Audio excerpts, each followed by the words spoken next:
नमस्कार दर्शक बंधु बात्या मोन्था को नहीं एबे आसला एक बड़ अपडेट। दुर्बल होई घूर्णिझड़ रे परिणत होला बात्या मोन्था। एही सबु स्थान रे आज प्रबल वर्षार संभावना। तेबे कौन रही अपडेट टी जानिबा संपूर्ण डिटेल्स रे सेति पई वीडियो को शेष जाय देखिबा सहित आम चैनल नुआ थिले सब्सक्राइब करी पाखरे थिबा घंटी चिन्ह को दबाई दियंतु जहा द्वारा एभली नुआ नुआ वीडियो आपण सर्वप्रथमे देखिबा को पाई परिबे।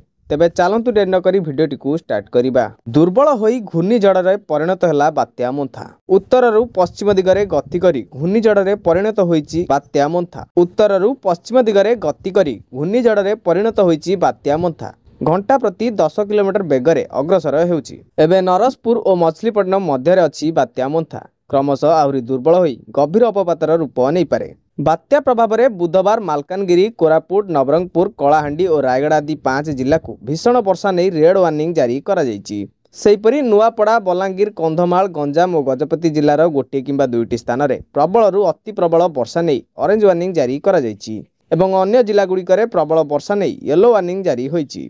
नवेम्बर 1 पर्यंत राज्यर विभिन्न स्थान में वर्षा लगी रहिबा नहीं पाणीपाग विभाग पक्षरु आकलन करा जायछि।